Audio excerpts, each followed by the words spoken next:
so it's been about 2 weeks since you guys got the sponsorship from Taha. So Jack, recently you've been learning a little bit more about alchemy, and you're kind of interested in it. And you want to know how to make certain concoctions, such as, I don't know, healing potions, alchemical fire, stuff like that, right? Love potion. No. Oh. Love comes from the heart. Oh. It can't be forced.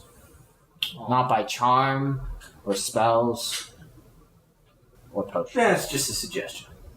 Okay, no, it's not. We're not using suggestion to get I never women said to that. love I us, just said Chris. that's just it's a good suggestion. Yeah, there you go. Okay, Love cool. from the Wholesome. heart. Yeah. Hey guys, Sales Off the Rails is a really wholesome podcast, you know? Like, I know, like, that last... I know we kidnap kids, but like we don't. podcast. We don't... Family appropriate podcast. Kids. Alright? Your kids can listen to this and learn a lot, alright? If strangers offer to pay you money Just to maybe come away skip with the them, last bit of that last one. No, this is not kid friendly. This is E for explicit on iTunes. Yeah, it is. Or whatever. No, it is. It's literally... No, I know. I'm just saying. Or it doesn't have to be iTunes. It could be YouTube. It could be Spotify. It could be Tumblr. Whatever you're listening to this on. Yes, we are age restricted on YouTube. Okay, no, we're not. That's so great. So, after wanting to learn more about alchemy, you brought this up with Taha, who suggested you work with his artificer to learn some alchemy. Josephine's an artificer. He's some barbarian. So the next day, you go down a long, winding staircase in the mansion, and it leads to a very deep basement. And then before you is a metal door.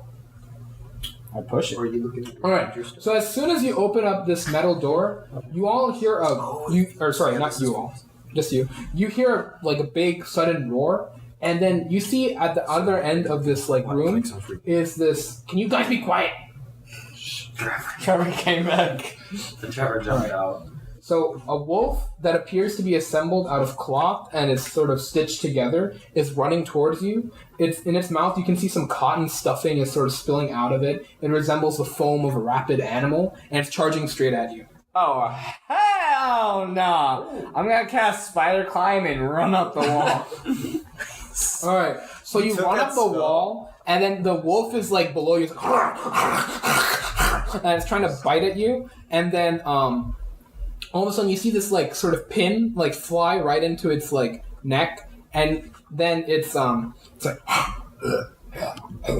and it's like as it's like in its like death throes, it jumps up and it tries to grab at your leg, right? I just step higher. It's jumping pretty high. Like the ceiling is only so high. Well, then I get on the ceiling. That's what I'm saying. It's jumping at the ceiling, and it's gonna try to grab your leg. Make a dexterity saving throw.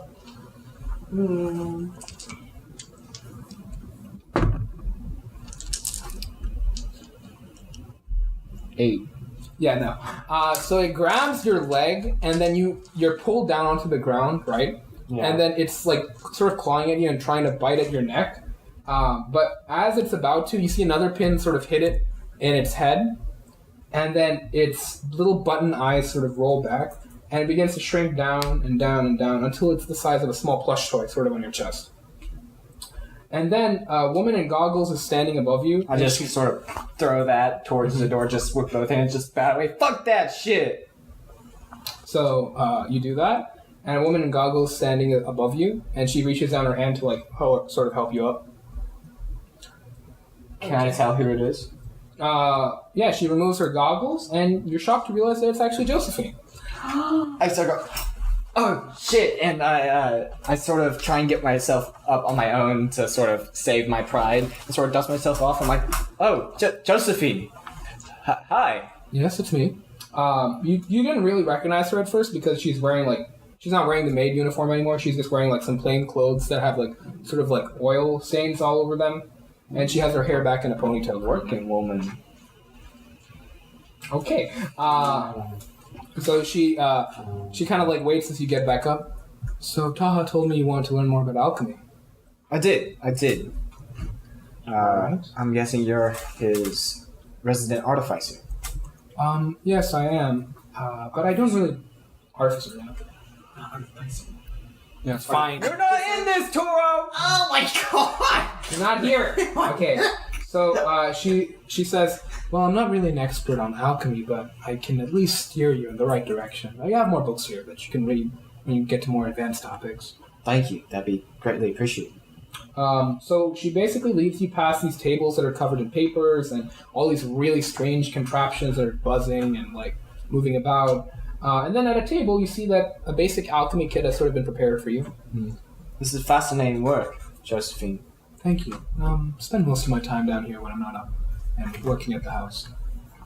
So here's a basic alchemy kit that you can make some sorts of potions from them. For now, why don't we try to make a health potion? I will. All right. Well, the instructions are here in this book. If you need me for anything, please let me know. And then she walks over back to her table, and she's working on some sort of like mechanical thing over there. Okay. So you're now at this table with this alchemy kit, and you have these instructions you can read. What do the instructions say?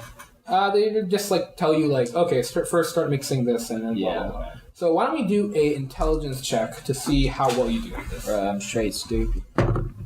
5. Oh, God. Plus anything? No. Okay. So.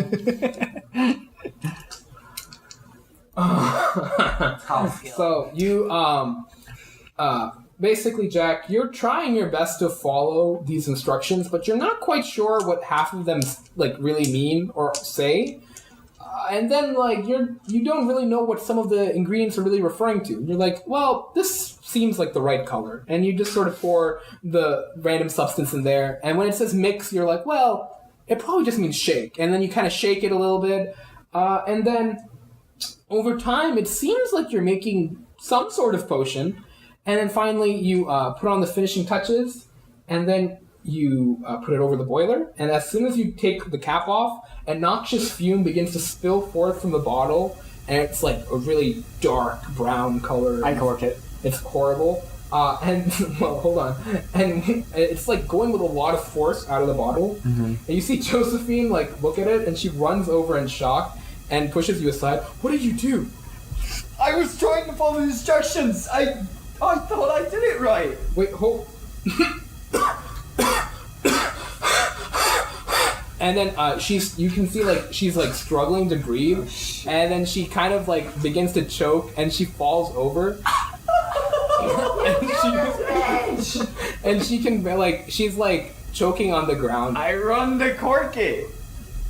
Okay, as you get closer, make a Constitution saving throw for me. 12. Okay, the scent is like really overwhelming. You can barely get close enough before you start choking, just like she did. It takes all your strength to barely just get back in time. Wait, am I passed out? Did I cork No, you it? didn't pass out. Did I cork it? No, you didn't get close enough to cork it. Can I try again to cork it? I would advise you don't do that. Can I just... Fumes are filling in this room. Just drag her out of the room. Yeah, I'm just gonna pick her up and try and drag her out of the room. Okay, make a athletics check. Yeah, you get at that. 19. Okay, 19. So with that, you're able to drag her away from like below the the fumes that are filling up the room, but it's not stopping. Like they're still filling up the whole place, and they keep like going out with more and more force. She like barely regains consciousness, and then you can see her like kind of like point over to something in the corner of the room. What do I see her pointing at? It looks to be some sort of device. Is she out of the room? No, you guys aren't out of the room yet. I finished taking her out of the room. Okay, so you push her out of the room, and then you run over to the device. I close the door, and then I run over to the device. Okay, make an athletics check. Athletics? Yeah. Again. 15. Okay, that makes sense. So you quickly like cover up your mouth with your hand, and then you run over to that device, and then you pick it up, and then you just see like this button on it. I'm assuming you Press it. Okay, you press it, and then all of a sudden you hear like this loud whirring noise as all the smoke in the room sort of starts getting sucked in to this device you're holding in your hand, and with that you can see a lot of the fumes are being sucked in there, and then they're still coming out of the bottle. What? The bottle is still producing. Is it still sucking It's something? just sucking in the gas. Yeah. Okay, then I approach it And and you I have finally the cork cork it? ready. Yeah. Okay, cool. I cork that shit. Good. And within a few moments, the rest of the gas that's been produced is sucked into that vacuum. Oh, fuck. This is a great first day. So, with that, you can hear some more coughing from like outside of the room. And then she opens up the door and she's like, "Are you dead? Are you alive?" Are you okay, Josephine? I'm okay. Oh I my god. am so sorry. Well, that's alright. At least you... how are you not dead? What happened? I found the device of which you pointed to, and I used it. Corked the bottle. I didn't point at a device. What are you talking about? Yeah, you did. You pointed it to this. I showed the vacuum thing. I was moving around while I was trying to regain consciousness. I didn't point at anything. Seems like you did. Well, either way, it worked. Yeah, it did. Whew. I see you cleaned it up. That's good. At least you understand proper lab procedure. That's good. All right. Yeah. Why don't we try that health potion again one more time? You did this trying to make a health potion? Jeez. Well, now This time I'll help you. Thank you, Josephine. That's How appreciated. about that? The good call. I do know how to make a bomb now. Yes, that's that's inventive. That's good. Inventiveness is a good part of any artificer. Okay, I'm gonna sit down for a moment. You do that. Okay, now why don't we start again? And now do another intelligence check to see how well you do on this one. With advantage. What was that? 18. 18? Okay. Oh, this one's fine, yeah. So, you, with Josephine's, help occasionally, now this time you're understanding what some of the ingredients mean and what to actually do at certain steps, and you see the sort of familiar, magenta-like color of a health potion. This time, once you're finished making the substance. Ooh. Seems good. Seems Maybe seems good. you might want to drink it. Yeah, I think that would be good. And then she sort of gulps it down, and then you see sort of the color return to her cheeks, and she seems to be normal again. She's like, "Oh, all right." Is that mint? Did you add mint into it? I'm gonna go with yes. It's pretty good. I like it. Thank you. I've never tasted. It's pretty good. Wow. I have. I usually, when it comes to alchemy, I usually just kind of follow the book, but this actually tastes pretty good for a health potion. I'm inventive, fellows. What can I say? Wow. Everyone in the room is like, what the fuck? Okay. Well, Jack, you have a long ways to go. That's for certain. Thank you, Toro. And Toro's just in the corner of the room. He's like, yep, and he just leaves. Just passing by. Yeah. Passing by in this basement, just normal thing. I And was looking for something.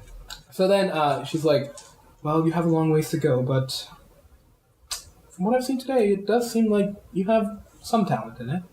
Thank you. Say, what are you doing tomorrow night? I don't know, but I have an idea that I'm about to find out. Well, why don't we talk more about that then? And we'll leave it at that. You almost killed her and you got a date out of it. I took her breath away.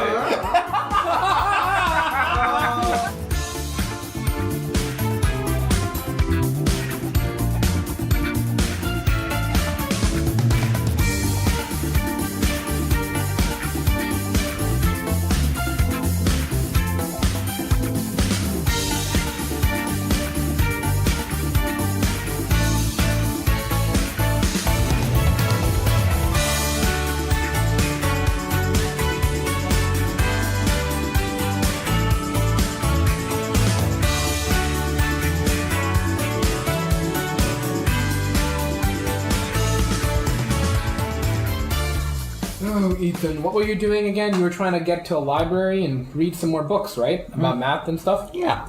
All right. Just trying to brush up on All right, Ethan. Let's say, while you're here at Saloon, you're interested in learning a little bit more about math and seeing if maybe space had done some further developments and discoveries in math, and maybe you could learn something from that, right? And so you ask Taha about a library or something similar, and he recommends to you Solaris Biblioteca, a massive library that's located in the center of Saloon. And I guess you make your way over there. Once you're there, you want to find some books on math, and you ask this old librarian to help you get some. And you guys are currently in front of a shelf, and he's like up on a ladder trying to find some. He's like, so I think you want this book, is that correct? Yes, whatever you believe will help me in my studies. You're the one who's the expert on what is here. Well, not really, not too much, and all this stuff. But I mean, I think this seems about right for what you're going for. I'll take it. And then he comes down and he hands you the, 3 or 4 books on, some math topics, right? Math-related nonsense, whatever. And then he's like, well, I'll leave you to it. And he walks off. So now you're just holding these books. And, So I go and find a nice table in the library. Okay. And I start reading, and I start chugging away. All right. So, Ethan, you're sitting at this library, sort of isolated in, a corner of the library. Not many people here. My AirPods in. Sure. And then you're sitting there reading, and then to your side, there's this half-orc man, right? And he's reading a book. And he seems to be taking notes from it, but occasionally he'll be just, laughing loudly as he's reading. And it's getting a little annoying. Hey, I'm... Alright, then. And he keeps, he writes down a note. He's like, man, I did not see that one coming. Shit. Alright. And he writes down something else. I close my book in a huff. Uh-huh. I go, and then I get up and I walk over to him and I say, Sir, Yes, this is my a man. library. What could possibly be so entertaining in that book that you feel the need to utter exclamations out loud? Sorry about that, man. I was just looking here at this new release they got. Something's called Fourier series. Not really sure what those are. Oh, hand that to me right now. Well, hold on there, man. You gotta wait your turn. My turn? Yeah. And when is it my turn, sir? I'm done reading this here book and taking notes on it. You need to learn more about this Fourier stuff. And what do you need to know about it? Are you some kind of a mathematician? In a way, I'd like to think I am. In a way? What does that mean? You either are or aren't. I like to think I am a mathematician, not classically learned, but I do my own learning. You can count 10. What? You can count to 2. 1, 2, 3. 1, 2, 3. Ah, shit, what happened? What? You got 4. God damn. 4. Hold on, I know All this right, one. so back to this. Well, what do you mean not classically trained? What do you do for a living? Mostly I just sit here, read more about math and, try to learn. It's a professor. Are you some kind of an educator? Not really. I mean, I just learn for myself. So not you much. spend all day at the library reading books about complex mathematical subjects and do nothing with the information. Ask him his name. I mean, what else would you do on a Friday evening? What's your name? Name's Quinn. What was your... No. What was it? I don't want to. What was I it? don't want to. What was it? No, that's fine. Okay. It was the name. No! No! So you see. That's right. No, What's going on down there? just crawling under the table. All right. Okay. There's. All right. Okay, so Quinn, is Quinn. it? So Yeah, name's you Quinn. to spend every Friday night here. Well, why don't you go ahead and teach me about Fourier series then? I'd love to learn. Stop. all right. Stop. I'm gonna get PTSD. From yesterday. All right. So why don't you roll a intelligence check? An intelligence check. Oh, baby. What's my name? Oh, yeah, my one brain cell. 10. 10. All right. So you can get a good understanding of most of the stuff he's talking about. It's a little bit flies over your head. You're really not sure, like, well, what exactly some of these mathematical calculations are. It's just like in real life. What is a Fourier series? Who I knows? don't know. Yeah, and so you kind of understand some of it, and you get a better understanding of the whole concept overall. And Quinn at the end is like, well, if you have any more questions, I guess you could always ask me. Find me here, Friday night at the library. Interesting. Here, I'm kind of done reading, so if you want to go over it in your own time. I'll take it. And I take the book. Pleasure meeting you. Ethan, was it? Yes, Ethan Eigen. Interesting, like an Eigenvalue. Yeah, that's cute. Yes, I adopted the name myself. Some of the different subclasses. Interesting. All right, well, nice meeting you, Ethan. And he sort of gets up and leaves. I was looking at Farewell, Quinn. So, how much longer do you spend at the library? Not too much longer, like 30 minutes. Okay, so 30 minutes later, you're trying to leave? Mm-hmm. So, Ethan, while you're walking down one of the aisles, trying to get out of the library, a robed figure sort of steps in front of you at the end of the aisle.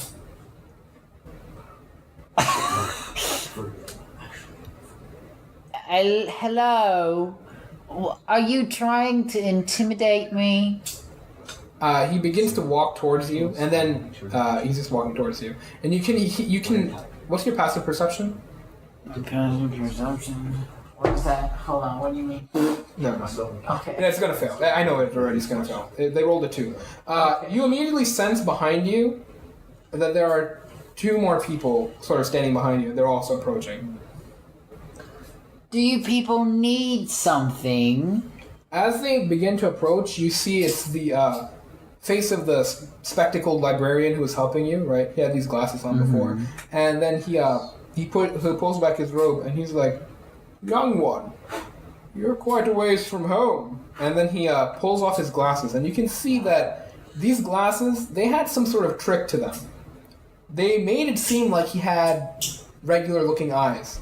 But as soon as he takes off his glasses, you can see that the eyes are completely pitch black, They got me, girl. much like you. Ooh. Oh. I knew I couldn't run for that long. Young one, follow me. I follow. Come. No resistance now. I follow. I'm not gonna put up a fight. Okay, so you're resigning yourself? Okay, knock him out. And you see one is coming to hit you, right? With like a chop. What? And then like, as they're coming to hit you, Ethan, you all of a sudden hear this like twack and like a burst of light, right? And then you see that like same monk like go flying back and slam into the bookshelf, right? Huh? Keep going. Okay. And then standing like sort of like behind him, and the reason why that monk just went flying, right? Quinn. Is Quinn. Yes. He currently has on a 10-gallon hat, and he's like just standing there. What a man. Hey, Ethan, these guys bothering you? Yes, they are, Quinn. Thank you for your assistance. Can you take out the other 2? No problem, man. And you see one of them's like, "Get out of my way, you damned half-breed!" And then you see he comes to hit him, right? And then Quinn sort of like sidesteps him, right? And then as he does, you see his like sort of like shirt like go down a little bit.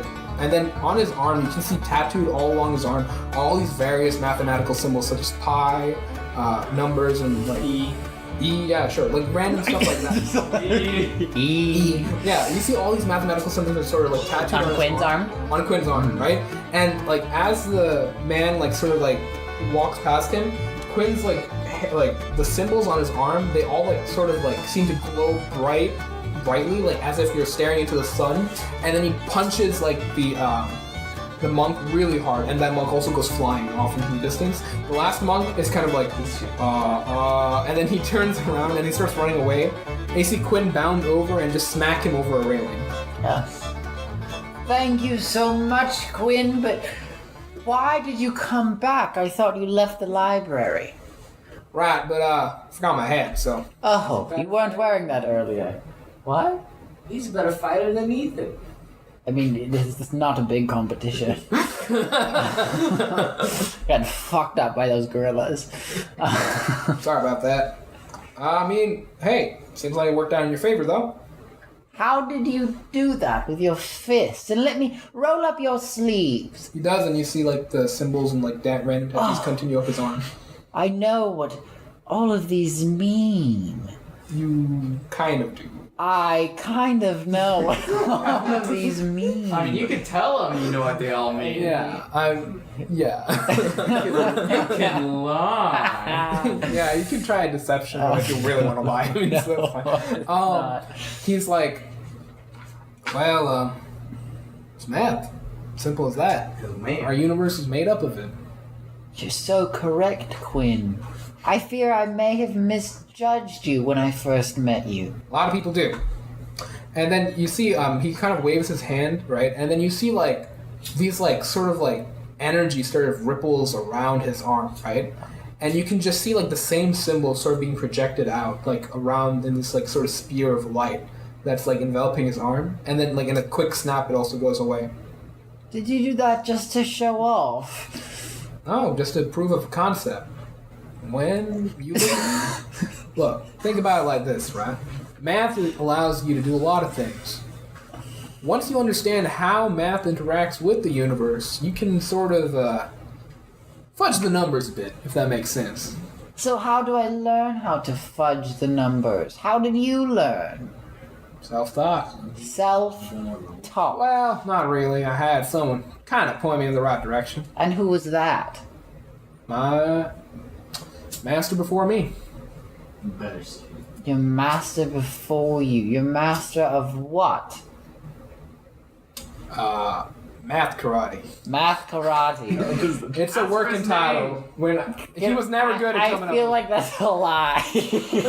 Like he never really came up with a good one. I've been trying to come up with something, but I ain't that great. And I'm terrible at names. I can't even remember There's anything. like something.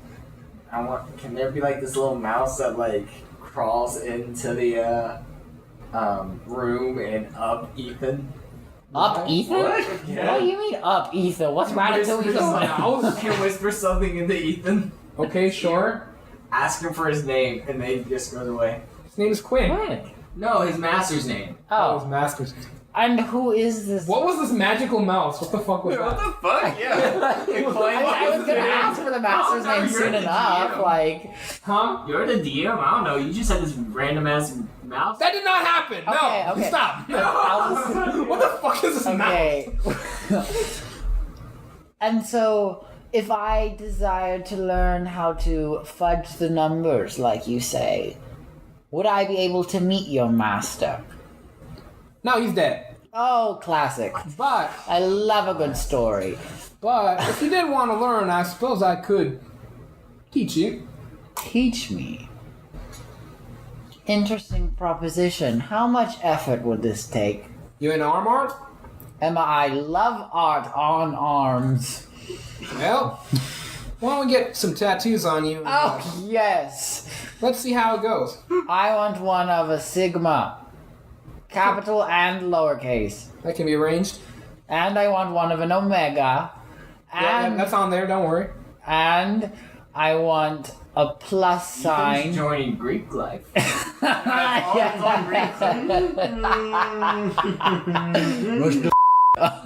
And I would like the quadratic formula. I don't need to do too much editing. And I would like the quadratic formula followed by the formula for the inverse of a And Ethan matrix. keeps going on, listing all these mathematical formulas. And, And well, we cut to the chase. He's Yeah. a giant nerd. Exposed. And, It wasn't already obvious. And we'll just say like the cow. scene sort of fades to black as like you keep recounting all these symbols Yes. that you want tattooed on. I can picture that. I love infantry.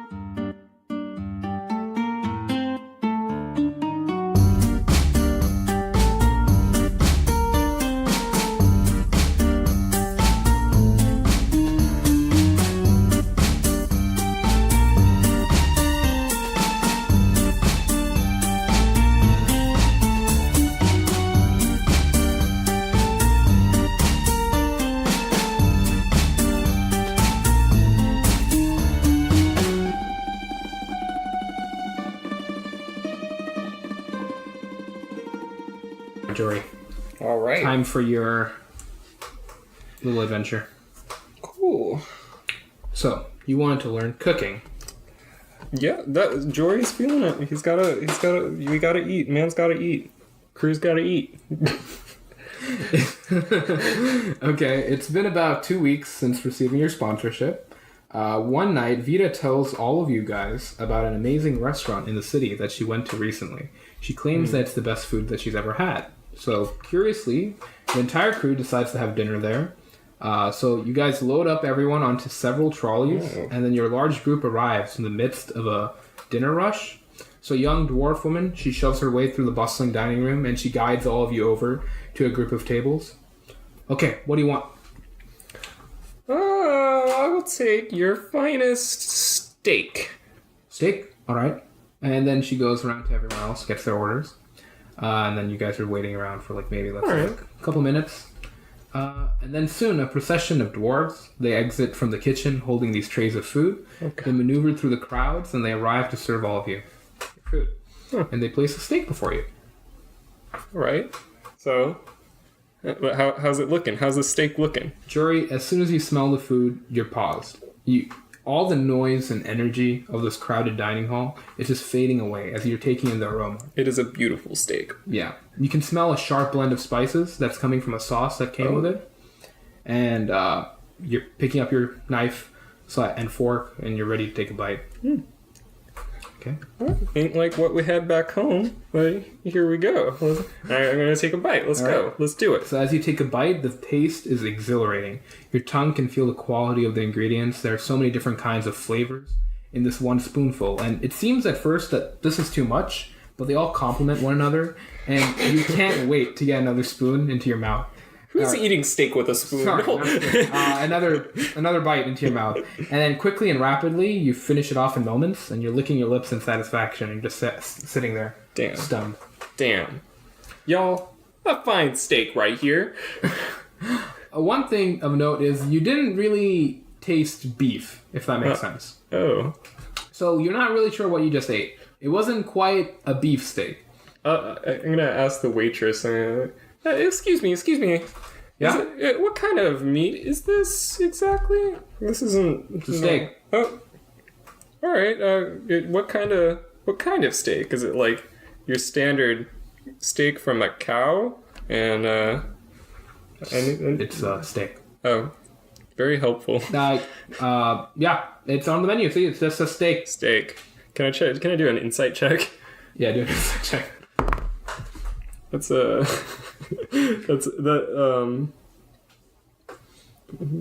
that's a 22. 22. You can tell that this woman is trying to hide something. Oh. All right, I'm gonna play it cool. I'm gonna see where she walks back to. She walks back into the kitchen. Into the kitchen. I'm gonna push my chair back. Kind of suspicious. I'm gonna walk over. Like, guys, I gotta go to the bathroom. Let everyone know. All right then.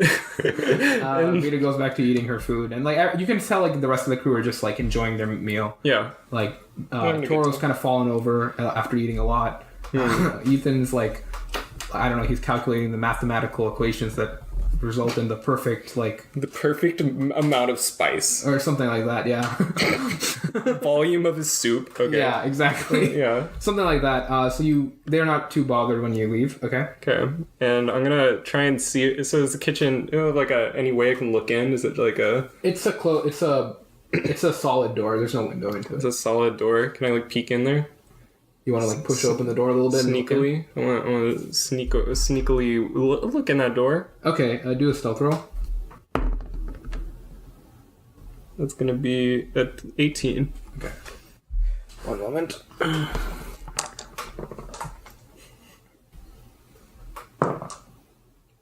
So not one. So all right. the perception is a little off. So you're able to look in, and no one seems to notice you right now. You see, it just seems like a regular kitchen. People are just bringing meat back from a refrigerator. People are making. You see, there's this one chef in particular who seems to be the head chef. He's walking around the kitchen.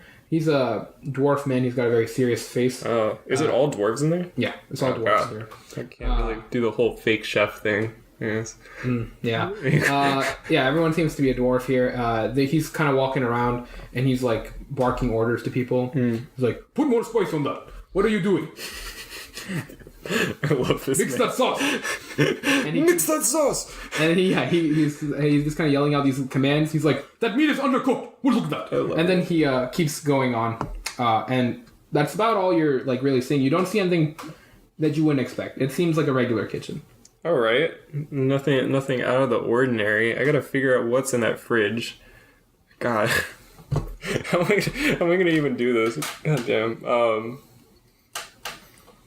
I guess I can't just storm into the kitchen. No. I feel like that'd be a bad idea. Maybe. I mean, it's up to you what you're doing here. I'm gonna go back to the table, and when the waitress comes by, I'm gonna ask if I could speak with the chef, the head chef. Okay, so you head back, and then she approaches. And it's like, yeah, what do you need? Yeah, I'd like to speak with your chef. There's a problem with my food. What? Oh, you ate it all, though.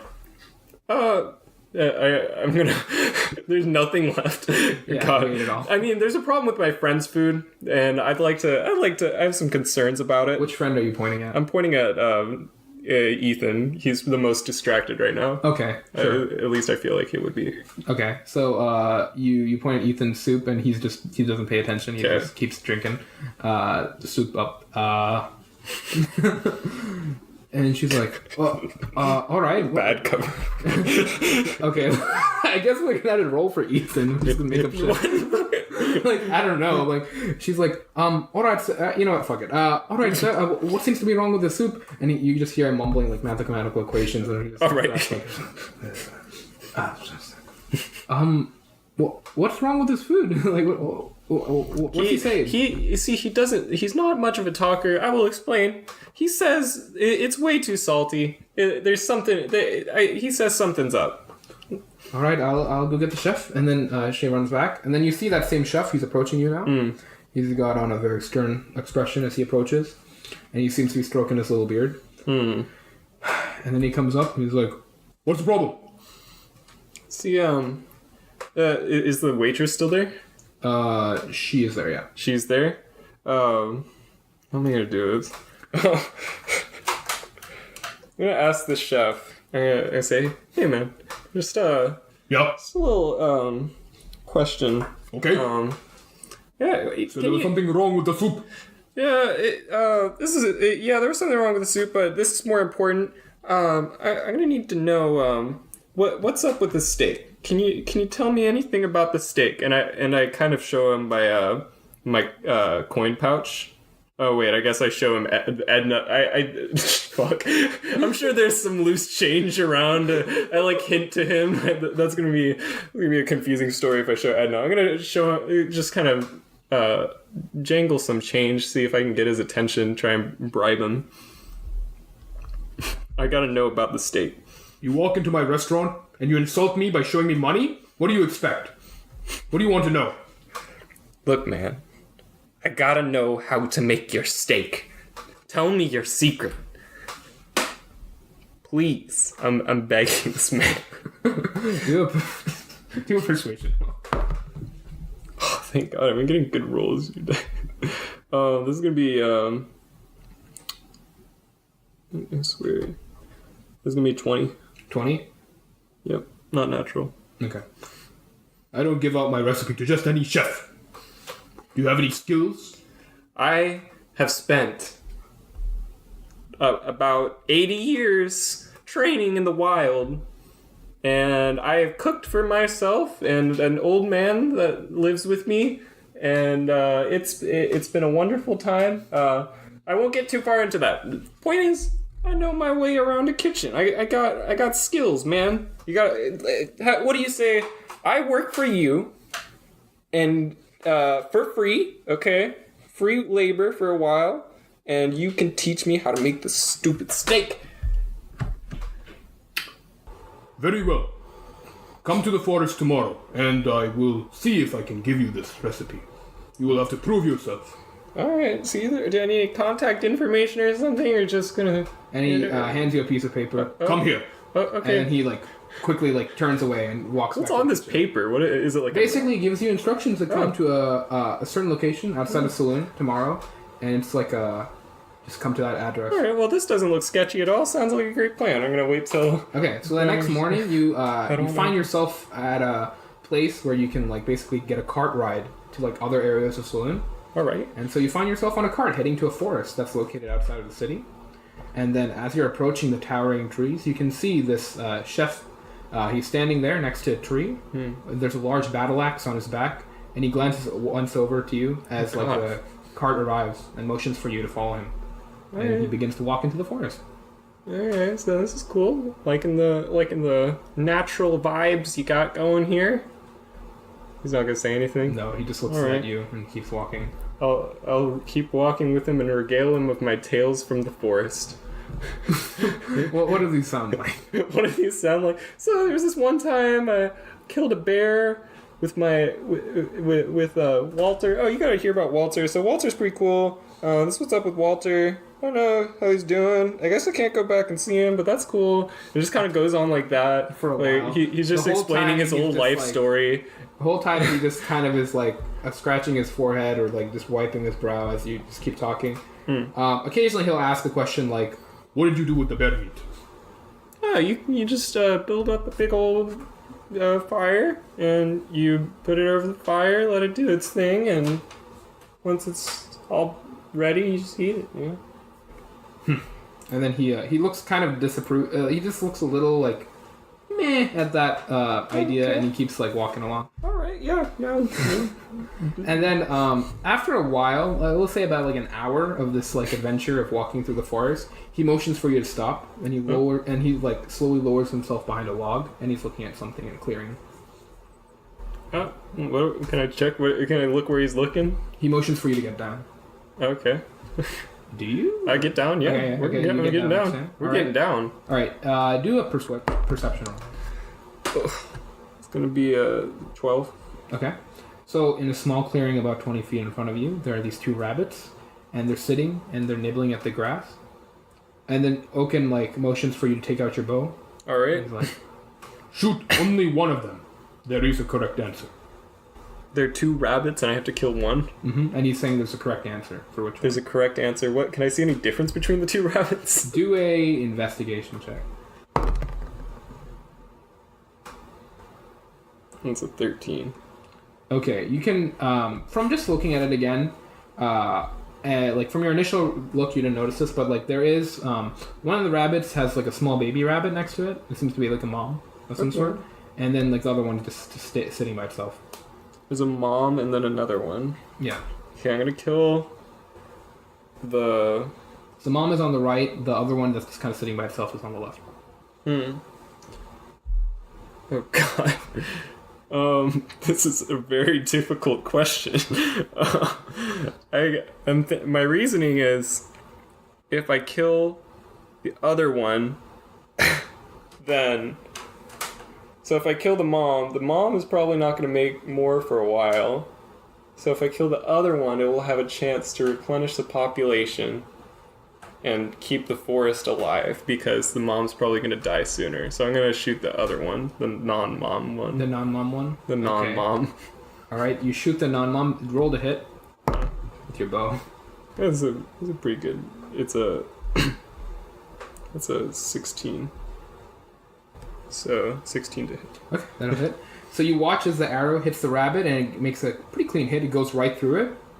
But then immediately you notice that something's wrong. Its blood isn't red. It's a sickly sort of God. greenish yellow. And then you see that the rabbit's seemingly dead body, it begins to twitch, and it's growing larger and larger, and then these like sharp fangs and long claws begin to protrude from its form, and it's turning back to see where the arrow fired from. It's like it's sniffing at the air, and then it seems to catch you, the both of you, your scent, and then begins to charge forward towards you guys. Oh my god. All right. I guess I gotta. I mean, if I'm not, I guess I gotta hit it or some shit. I don't know. Okay, so I mean, what are you doing? If we gotta roll for it, I gotta shoot it again. Okay, shoot it again. Go ahead. It's a 20. 19. Yeah, the 23. 23. Okay, so that'll hit it again. This time the arrow. Where are you aiming? Straight at its head. Okay. So this arrow, you see it go right through its eye, and it's like, and it's still charging at you. It's not. It doesn't stop from that. It seems like hurt, but it Oh god. almost unaffected on. And then as it's still charging at you, you see Oakham yell out loud, and he like charges at the monster rabbit with his battle axe ready. And like in one swift motion, he kind of ducks and chops at it, and you hear a loud kerchunk, and then the thing's head falls off and rolls towards you. And then the rest of the body just falls in like a bloody heap. Oh, okay. So I guess I chose wrong, but No, chose correct. hey, yeah. And then that's what's up. he sits down in front of it. He takes out a small like knife and he starts to cut at it and starts cutting off chunks of its meat, like meat from it, and starts putting it into a basket. God. Come help me. All right, I'm gonna help the boy out. Okay, so you two take some time to like start chopping off pieces of this like large monster's meat. It's like a sort of weird. It's still a reddish color, but the blood is oozing and it's like a green yellow. Right. Oh, wonderful. Well, this looks delicious. Oakham is like he's like, Yes, it is very delicious. God damn. All right, so we're cutting up this meat. yep. Right. You guys eventually like fill up the basket with all this meat, and he basically Oakham like tells you to lift it up and start carrying it back with him. All right, I'm gonna lift it up. Let's get All right. going. So you guys make it back to the wagon, and then you guys bring it back to saloon. Let's say, and then let's do a quick skip over to the restaurant. Yeah. So Oakham is like standing there in front of a pan, and then he's like, All right, now we're going to cook this monster steak. You ready? Sounds wonderful. Love me a monster steak. You know me. Remember, what others call monsters, I call prime ingredient. Oh yeah, brother. "All right, let's do a performance check to see how well Oh you god, did this one." performance. It's gonna be rough. Oh, that was actually good. It was a 21. Shit. Okay.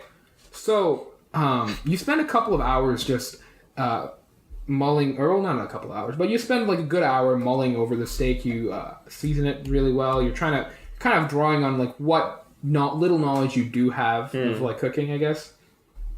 Because I guess we wouldn't call you like a master chef, but you have some experience, like you said. And after a while, you think you've got it right. It's not quite the sauce or like the level that you had the other day, but it seems pretty good. And you present it to Oakham. All right. He What you think, man? He takes a fork and knife. He cuts off a little bit of it. Gets it in the sauce. Tastes it. It's shit, Yeah. but it's good shit. All right. Well, I've never heard of. Yeah, cool. You know what? I'll take it. Awesome. All right, you've proven yourself. Very good. So I guess answer my question before. This is what you guys are making the steaks out of, right? No, Oh, what? we usually do that with a different creature. And what that might be? So, big bat. A bat. It lives in some caves near here. Huh. I'm gonna write that down. I gotta keep track of this stuff. Oakham's like, Well, now that you've proven yourself, I will accept you as my apprentice. Hell yeah, let's do it. Am I gonna work with him for now? I guess. Yep. Oh yeah. So I got a job, and yeah, Oakham, he hands you a small little hat that It's like Yes. it's a chef's hat. It's not quite his. His is like it has like a black band around it. Yours has He's a like black belt. yeah, and yours just has like a little like yellow belt Oh around my it. god. He's like, soon you will achieve a greater level of mastery over these recipes and these ingredients. But for now, you will chop carrots. Yes. And he hands you like a sack of carrots to begin God. chopping up. You must prep for today's soup. Begin. Okay, no bat. Begin. No, okay, cool. I'm chopping these carrots. Let's All go right, going. and we'll stop. Yeah, it chops carrots off into the... Off into dirt. Yeah, the scene fades as Jori's just sitting there chopping away at these carrots getting for going. an hour. Oh my And then God. as he's going along, you see Oakham just bring more ingredients. Like, More? "Chop these!" No, it's only more carrots. Yeah, more That's my only job.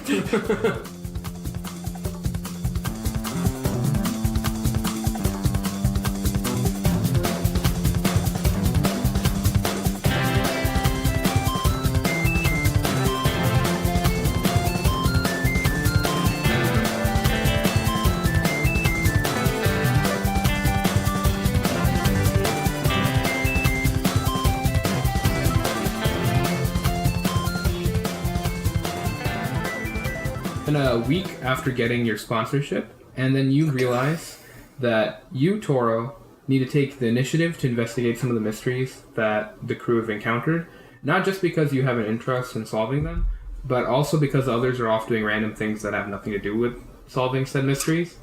So, the first thing you try to address is that strange necklace that you found on the accountant. Yeah, that thing's kind of weird. I Yeah. want to know what it does. So, you spent the last 2 weeks asking everyone you can think of about what it is, but no one has any idea. No one? No one. Wow. You've just asked random people at the port, you've asked just about everyone. However, Josephine did have a suggestion. She said that there was a blacksmith she knows in town who has some experience in, like, magical metalworking, so he may be able to help. That's a double win for me because I'm looking to learn some blacksmithing. Yep. Excellent. So, now you're standing, after brief travel, you're standing before the Asteroid Anvil. It's a blacksmith shop where you can find someone named Mahim. Mahim? Yes. I'm just writing that down in my little pocketbook that this fucking Minotaur fighter carries around. So it scrawls. You need it. So, I guess you go inside, right? Yeah. Okay. So inside, you find a quaint store interior. Along the walls, there are racks of weapons. You see swords, axes, maces, and other various things made from some sort of darkened metal, which you've never seen before. There's also a section where there are some barrels of weapons, and above each barrel, there's a sign that says bargain with an exclamation point. In the corner, there's a shelf with smaller metal items. And then at the counter, there's a young human girl who's sitting reading a book. The weapons I saw made of like dark metal. Is that something I recognize or? Why don't you do a history check? History. 12.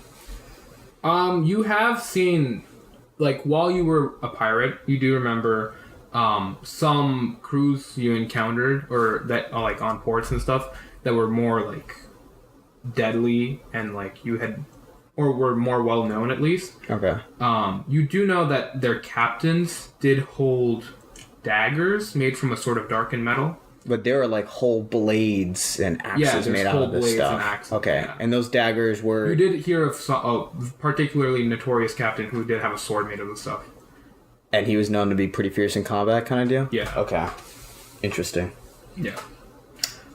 Alright, well, I'll kind of look after that and I'll avert my attention back to this young female human at the counter. I'll just kind of walk up. Okay. What do you want? I'm looking for the main smithy here. I have a question about a magical necklace I've acquired that no one can really tell me exactly what it is, and I was hoping he might. Mahim's busy, so sorry. Is there a time when he's not busy? I don't know. I mean, what do you mean? Do you not work here or something? I'm assuming you know. I sell things that people want to buy. I mean, I don't know. He just makes his stuff down there. he's free when he's free. Well, maybe he'd be interested if there's some coin involved, if he can help me with this. Yeah? This little transaction we can have. And then she goes to like a door that's behind her. She opens it up, and then you can feel a little bit of heat as she opens up the door, and she yells down, "Mahim, someone wants to see you." Ah! That usually means no. And then she closes the door. Would you tell him there's coin involved? I'd be willing to pay. He says there's coin involved. That's still a no. Look, do you know him, or like, what is this? No, I'm new in town, and I'm also looking to maybe be an apprentice to someone to learn smithing. I have some downtime here. Oh god, not another one of the apprentice types. Okay. You get a lot? Yeah, a lot. What are your qualifications, I guess? Well, I'm pretty strong. Pretty singular focus. I've had I have a lot of experience with weapons in general. Honey, I've heard all of this before. I'm sure you have. Also, by the way, I don't know if you... I haven't asked her this, but she's like about 12. Oh. Like when I said human girl, I meant... Okay, you meant like... Actually, I thought you meant... Girl. Okay. Not a woman, literally I see. a human girl. No, okay. How exactly are you working for Bahim anyway, might I ask? He's my dad. Okay, makes more sense. And your name would be? Sally. Sally. Okay. Did you not come home with No, I forgot about that part. There's gonna be a lot of NPCs in the story. I know. Hey, dude. Oh, do you already have a lot of Sallys? No. I'm just thinking whenever I can't remember a name. Sally. A lot of S's. Sally, Sarah. Yeah, something along those lines. Sharkeisha. Sharkeisha's a good one to throw out. Okay, we could try Sharkeisha. Anyway. You know what? We're gonna rename her. She's gonna be Shara. Shara. All right. I thought you said Sally. Sally. My bad. No, it's Shara. Shara. Yeah. Shara. Fuck. My quill, bro. Fuck. Whatever. That's an interesting quill. It's a pink one. It's a pink quill. Okay. Okay. So she gave you her name. Yeah. Would it help that I have a sponsorship at all? Or do you have a lot is it? Go and hand her my sponsorship. Oh, okay, yeah. And then she runs over to the door. It's one of Mr. Veridis's, and then you hear like, and then she looks back at you. Okay, you can go in. Just go behind the counter, and that should be good. Yeah, you can go around it. Yeah. All right. And you enter through the door. Yeah. Right. So once you pass through the door behind her, you're immediately hit with this like blast of heat to your face. Oof. And like the dirty smell of burning coal. There's a set of stairs which leads down into a basement area. So once you enter, you see a massive furnace burning on the far side of the room. Dragonborn man stands before the flames at a large anvil, and he's silhouetted against the bright orange flames. Wait, so he's Dragonborn. Yeah. But Shara's human? Shara's human, yeah. Interesting. Yeah. Okay. And then as your eyes are adjusting to the light, you can see he's a red Dragonborn. So he has a pair of tongs, and he's holding a flat piece of metal, and in the other hand you can see a large hammer, which he's like slamming down on the metal rhythmically. I'm guessing you're Mahim? What do you want? Couple things. Alright, come over. Alright. So as you're approaching, you can see that what he's working on isn't a standard anvil. It appears that it's carved from an asteroid. Like half the asteroid is jutting out of the floor. Oh, shit. And then the top has like basically carved out, and then inside you see that there's this dark metal that's jutting out from its rocky exterior. From the asteroid? Yeah. Oh. And like basically he's carved out a small like anvil like platform on top, which he's like hammering down on. Interesting. Well, first, I've been asking around a lot, and no one's been able to tell me exactly what this is. I'll take the necklace off my...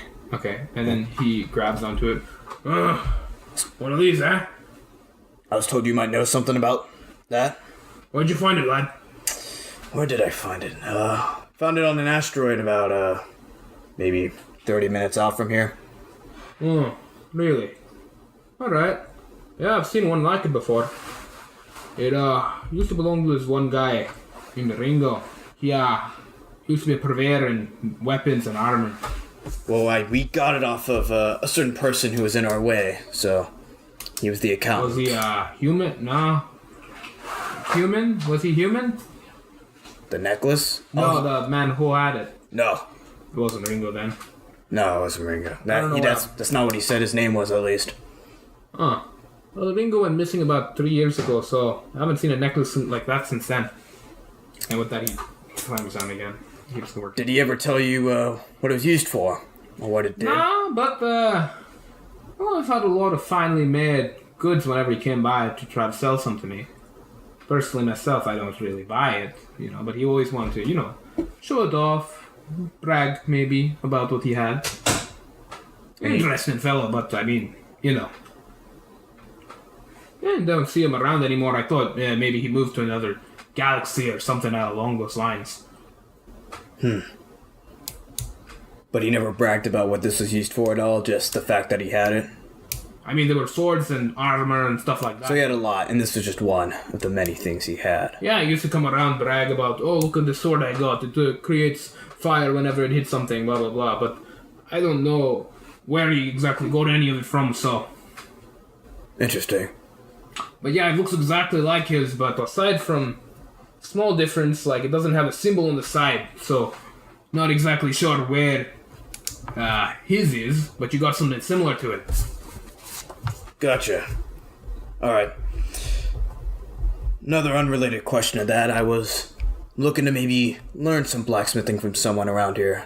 I've always kind of had an interest, and I found myself with some downtime and some coin to pay if you'd be willing to train me. So while you're saying this, he kind of stops slamming down his hammer, and he looks up at you.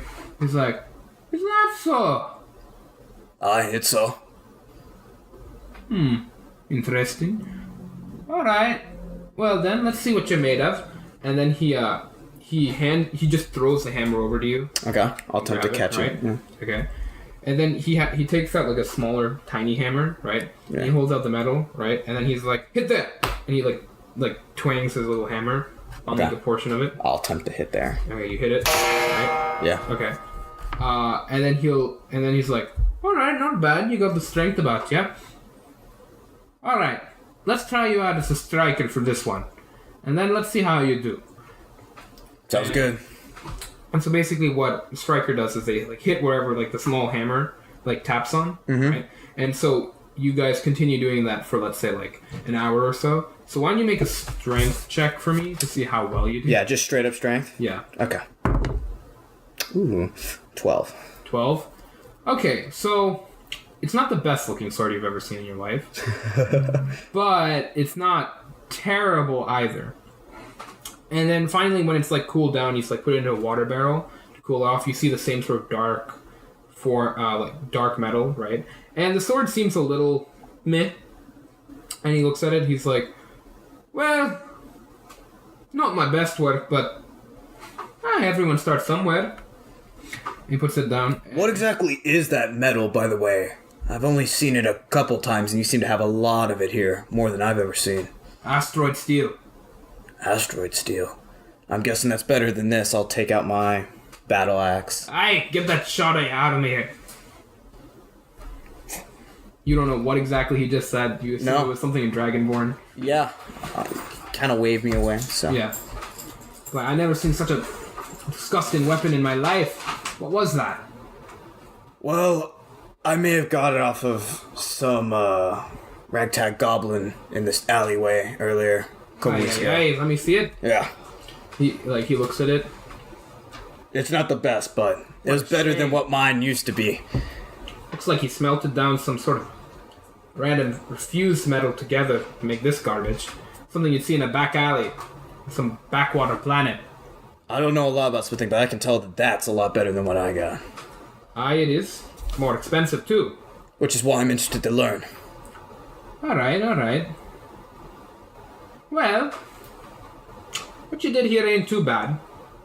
I guess we can get you started on learning some more. I'd be very grateful. Alright, sounds good to me. First off, and then he he basically has this he picks up from the ground this huge chunk of metal, the dark metal you saw before, and he tosses it over to you. Make a dexterity check to see if you can grab it, or not dexterity, sorry, strength. Strength. Check. Yeah. 12 again. Okay, so it's really heavy, and you're kind of surprised he was able to lift it up with one arm, honestly.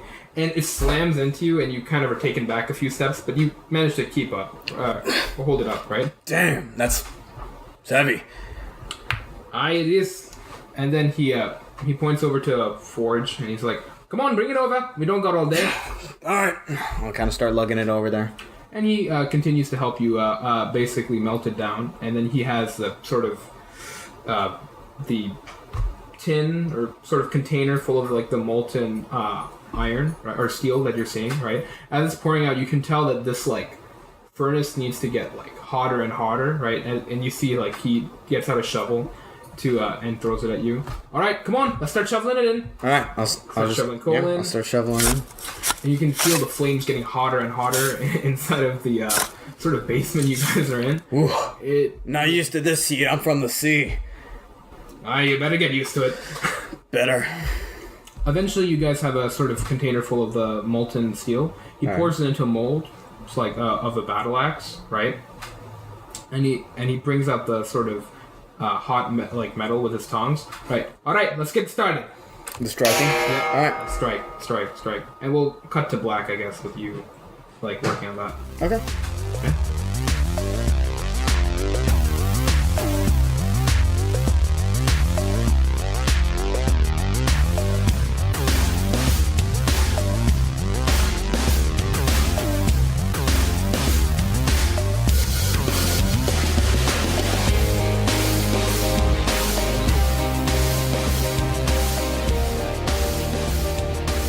Hello everyone, Abel here. Thank you all for listening to our sort of in-between episode covering the characters' activities and lives. We hope you enjoyed it.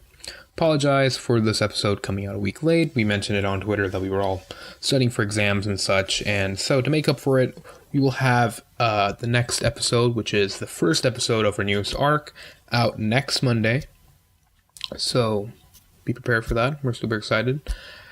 A friendly reminder to follow us on Twitter at SalesOffRails, or email us to name a character if you'd like. A couple of characters this episode were actually named by or after listeners, such as Mahim, Taha, Oken, and Quinn. So if you guys are enjoying the podcast, please remember to share it with friends, parents, siblings, your mailman, really whoever you want. As always, it really helps us out and we appreciate it. They can find us on YouTube, Spotify, iTunes, and for those few out there, Google Play. Now for all the music we use this episode. Funky Disco by Biz Baz Studio. Reuben's Train by Nat Keefe with the Bow Ties. Road to Moscow by Jingle Punks. Action by Steve Combs. Rustled Feathers by Silent Partner. And Sanctuary of the Sky Gods by Nathaniel Wyvern. If you guys have any questions, concerns, suggestions, please feel free to email us at salesofftherails@gmail.com. Thank you all, and please enjoy the rest of the episode and have a nice day.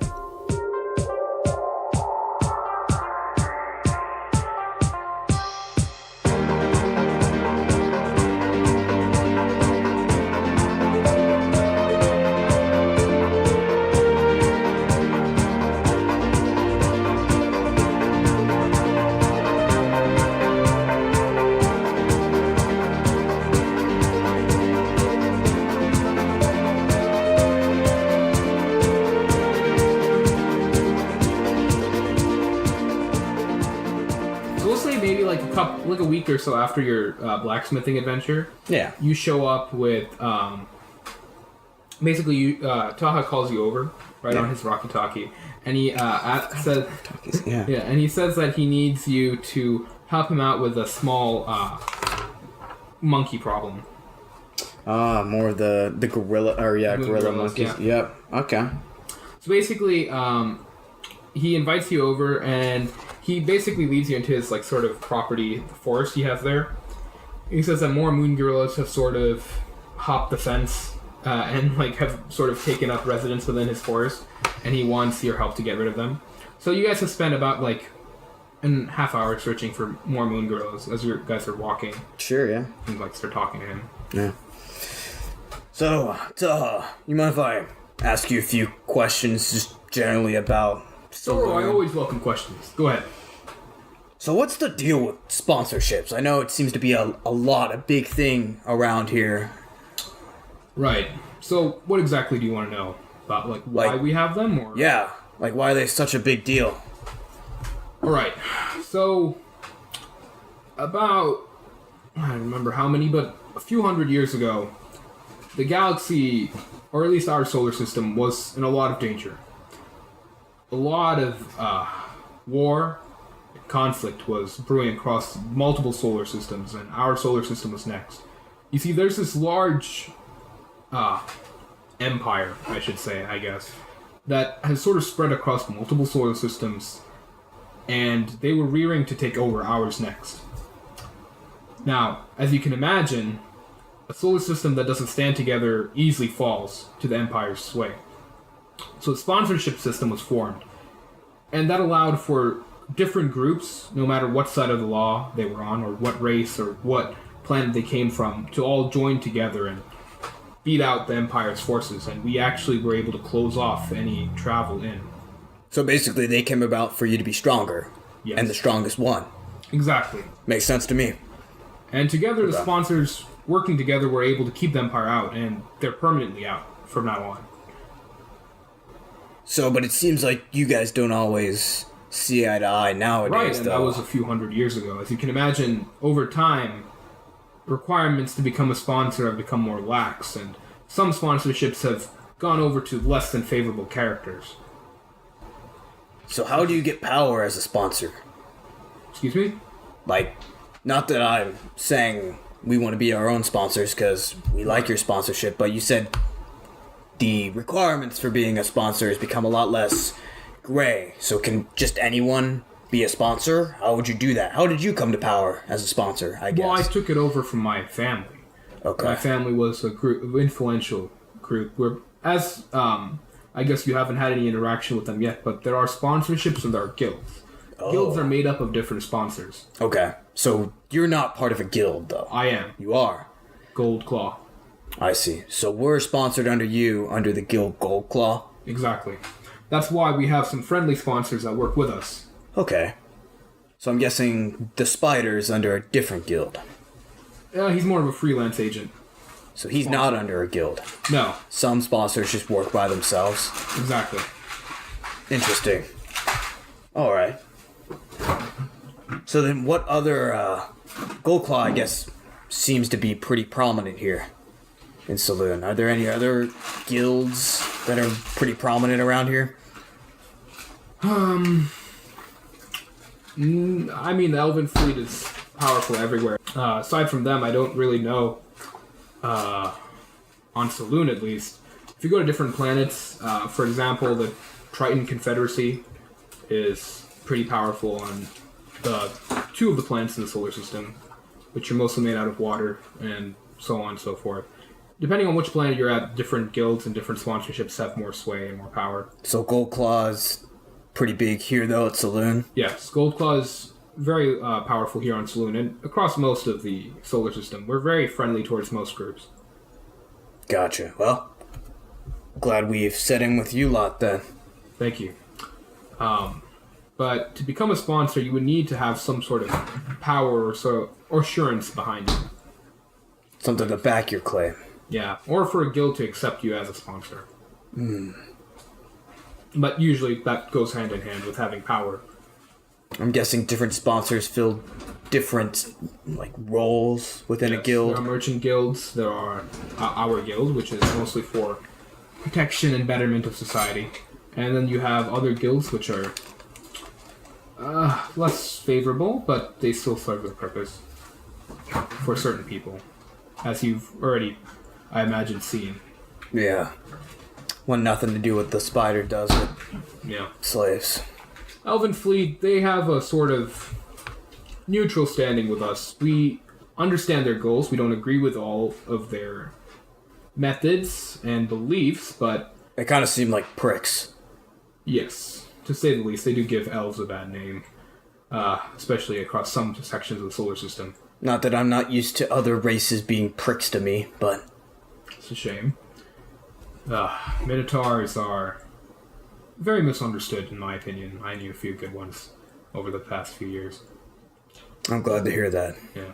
Don't see many of them anymore, though, after we closed off most communication with other solar systems.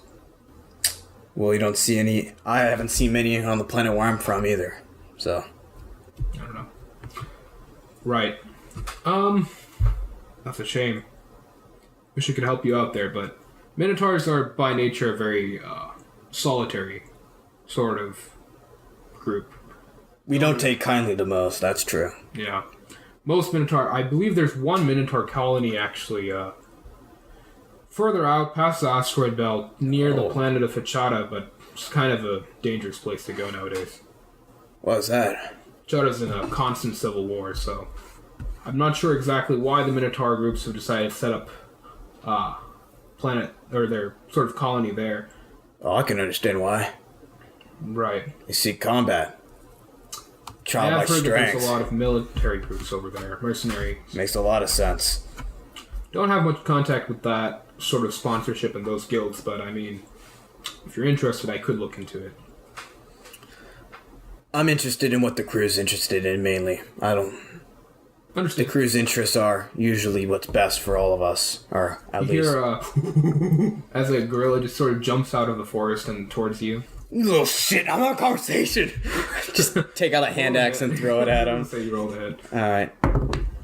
Alright. 25.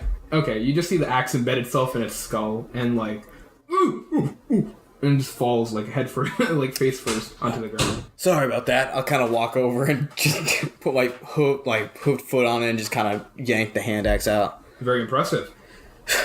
Thanks. And then you hear like another two gorillas, and like there's more of them jumping out, right? So one is jumping out at Taha and one is jumping right at you. Alright, I'll actually go to rush the one at Taha and try to pin it down with my horns. Okay. Or I'll try to just kind of throw it over my head with my horns. Do a strength check. Well, I can do, I think, I'm going Or to roll do... to hit. Yeah, I remember you have the thing, yeah. Is he far away from me? Or no, he's right next to me, He's right? right next to you. Okay. So I'll just try to use, what is it? Hammering horns. Okay, use hammering. Oh, so it's a part of my attack. Yeah. So I'll take out my battle axe and go for a swing, and then with that, I'll swing him, up, and then use my horns to carry him. So let me see, roll the hit with the battle axe. Oh, wow, it's an 8. Okay, so you go to do that, and then the gorilla sort of like punches you right in the chest, and you go flying back. Taha yells out in surprise, "Toro, you alright?" Yeah, I'll take out one of my hand axes and throw it at him. Okay. Now. So the gorilla behind you is now, the gorilla that you're trying at the one near Taha. Right? Yeah. All right. You see the I don't even want to make you roll the hit. You see the gorilla just like gets hit by the axe and it's like, and it turns around and starts running into the forest. It's a 20. Okay. Oh, sorry. No, it hits it in the head and it dies. Okay. So you see the axe embed itself in its skull, and it falls over like the other one did, dead. But the one behind you, it goes to hit you. All right. And then, as its like fist is coming down on you, you sort of see Taha like run up right past you and like punch it right in the stomach. Oh shit! And you just see the girl like sort of stand back for a second, look, and it just vomits up like a little bit of blood, and it falls onto the ground. And you see there's just like this huge like basically indentation in its chest. Wow, like a crater. Like a crater, literally in its like chest where he punched it. I have a lot more respect for you, Taha. Not that I didn't before, but damn, Toro, that's impressive. I can't. That's why I rely on weapons, but I'm not really the best at combat, but when I need to. Your hands are weapons themselves, I see. Thank you. Now, we were talking about Minotaur colonies, right? Yeah, no, I was saying that. I mean, if you hear something about it and there's a job, I'd definitely be interested in bringing it up with the crew, but I wouldn't say give it to us as you need to do it, but I'd be interested in hearing anything I'll look about into it. I have heard that those groups are, maybe not the most savory group, but they're not necessarily bad people. I'll look into it. Any other questions? No, that about answers most I had. Do you know what kind of job we might be getting up the road? Yes, I have heard, there's this one planet I'm quite fond of, and I'm friends with the ruler, with the king there, in the city of Redwater. Let's just say that they have a problem with people disappearing. Just no clues about it? They have had a string of fires, which, as you can imagine, would be strange in a city such as Redwater. And why would that be strange? I'm not familiar with Redwater. Remember, new here to the whole being in space. Forgot. Well, let's just say that the entire city is underwater. Okay, yeah, that makes sense. That fires wouldn't make sense there. Right. That makes sense. You all might want to practice your swimming.